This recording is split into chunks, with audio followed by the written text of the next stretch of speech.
If you know me even a little, you know that I've been a massive fan of the Witcher games ever since the very first one. I fell in love with its rich world, morally grey characters, incredible music and everything else the series is known for. And while the main trilogy is iconic, the janky but charming Witcher 1, the laser-focused political thriller Witcher 2, and the ambitious masterpiece Witcher 3. What if I told you there's a fourth game that checks all the boxes of a classic Witcher title? A game that came out in 2018, flew under the radar, and after finally playing it, might just be my second favorite Witcher game, just behind The Witcher 3. I'm talking about The Witcher Tales Thronebreaker. This isn't a sponsored video by CDPR, but I recently experienced Thronebreaker for the first time, and I just have to tell you about it. Now's the time for war, for slaughter, revenge. With victory today, we'll recover our home, return to our kin and set our blades aside at last. Yet until victory is ours, they must drink. Drink greedily of Nilfgaardian blood! So, where to begin? Let's start with the basics. This game takes place before the events of the first Witcher game, during the Second Northern War. You play as Queen Meve of Lyria and Rivia, a wise, cunning and courageous leader.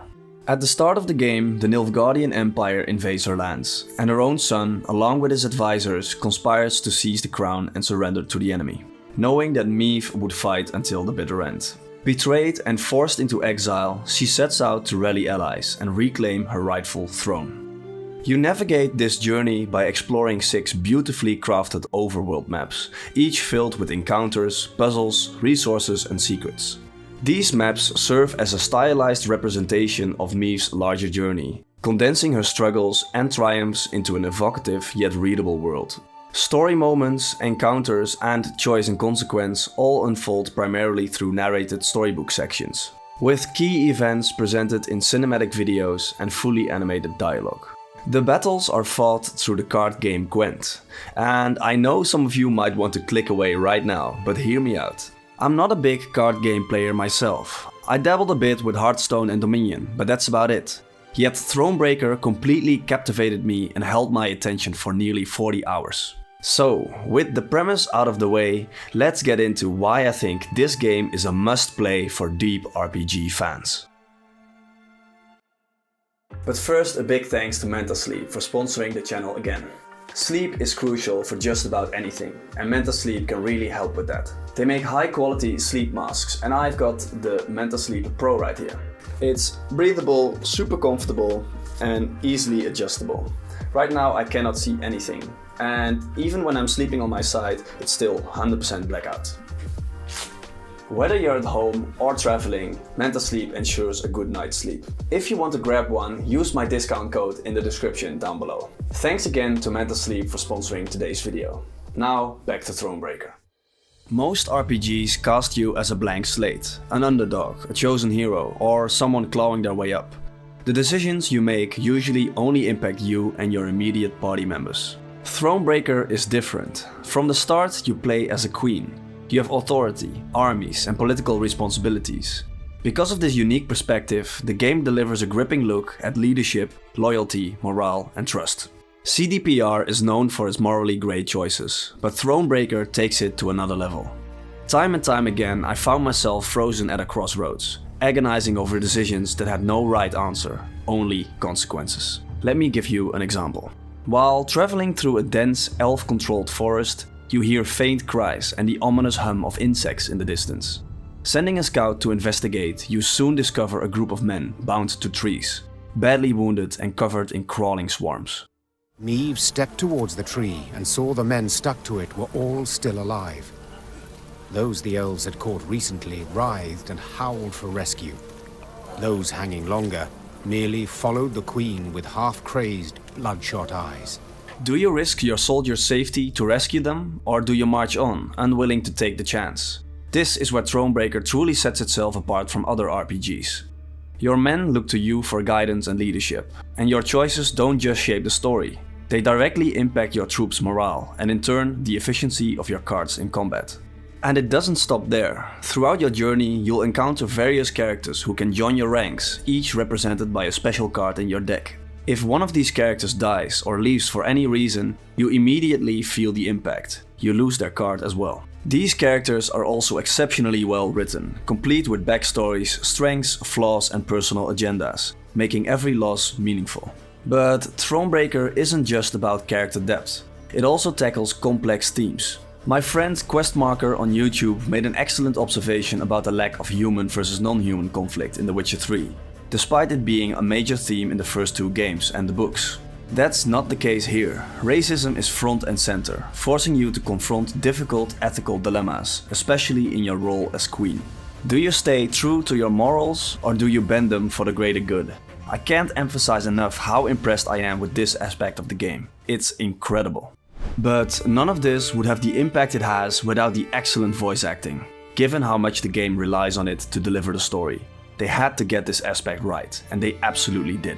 Narrator Timothy Watson in particular brings the story to life with his warm voice and perfect pacing. But the true standout is the Queen herself, voiced by Lucy Black. I want to give her a proper shout out, as this marks her first video game performance, and until now she's only played side characters in TV shows. Yet every time she speaks, you believe her every word. She gripped her reins tightly. The leather dug into her skin, helping her hold back her tears. And when the Queen finally spoke, her voice was strong and boomed over the river's roar. I know what you wish to hear. The Queen began. That the gods watch over us. That we'll come through the fray unharmed. That a friendly force is but moments away. Those would be lies. The truth is as bitter as it is undeniable. We stand cornered. Cannot win this fight, cannot flee it. We can but choose how to die. Hanged from the boughs like common criminals. Or weapons in hand, like the fighters we are. I've made my choice. Time you made yours! There's a strength and vulnerability in both her performance and the writing, and together they make Meve one of my favorite characters in the whole Witcher saga. As for the music, Thronebreaker doesn't disappoint. The same trio of composers behind The Witcher 3 crafted this soundtrack as well, and it strikes the perfect balance between sweeping orchestral pieces, heart-pounding combat music, and, of course, catchy tavern tunes. It's a fantastic score. If you decide to check it out, be sure to look for the unreleased tracks. Some of the best songs for some reason didn't make the official release. CDPR, step up your game please. If it seems like I've been a little too positive about this game, it's because I really believe it's a special experience. With its beautiful isometric maps and cel-shaded graphics, a branching narrative with multiple end states, a meaty story that respects the lore, and gameplay that fits this type of game perfectly, Thronebreaker offers something truly unique. I haven't talked much about the card battles, and that's because for me they're the least interesting part of the game. They serve their purpose well, and the way they're implemented where the cards represent your army is genius. I enjoyed optimizing my deck, especially since this game doesn't worry about balance the way its multiplayer counterpart does. But overall, I found the battles a little too easy, even on the hardest difficulty. By the late game, they started to feel repetitive. That said, the game alleviates this with some really clever puzzle battles, which kept things fresh for longer. Another minor frustration is the lack of a replay option. Since the game autosaves after every choice in battle, you can't go back to test different outcomes without starting over. That's fine for a first playthrough, but it makes experimentation frustrating. But if these are my only complaints about a 30+ hour RPG, then Thronebreaker is clearly doing something right. So, why did a game with critical acclaim and a beloved studio behind it struggle to find an audience? Let's take a closer look. First of all, the game was released in October of 2018, a month packed with major titles like Red Dead Redemption 2, Forza Horizon 4, Assassin's Creed Odyssey and Call of Duty Black Ops 4, to name a few. Second, it launched as a GOG exclusive, limiting its reach since GOG has a much smaller user base than Steam. CDPR quickly realized their mistake and released the game on Steam just 2 weeks later, but by then, much of the damage had already been done. Third, card games cater to a niche audience. Many players simply aren't interested in a game where card mechanics are the central focus. Fourth, Geralt isn't the protagonist. While he does make a brief appearance, his absence in the lead role likely cost the game some attention. If he had been the main character, more players might have been drawn to the project. And finally, and perhaps most importantly, the game received very little marketing. There simply wasn't enough hype leading up to its release. I know plenty of Witcher fans who still haven't even heard of this game, and that's honestly a shame. With all that said, I hope this video has convinced at least a few of you to give Thronebreaker a shot. I'm confident you'll enjoy it. And if the card battles aren't your thing, you can even skip them entirely by playing on the lowest difficulty. So really, there's no excuse. Go play it.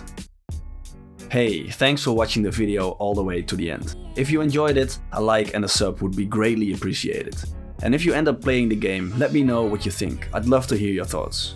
A big shout out to my Patreons for supporting the channel. If you'd like to join them, the link is in the description down below. And that's it for now. I'll catch you in the next one. Peace!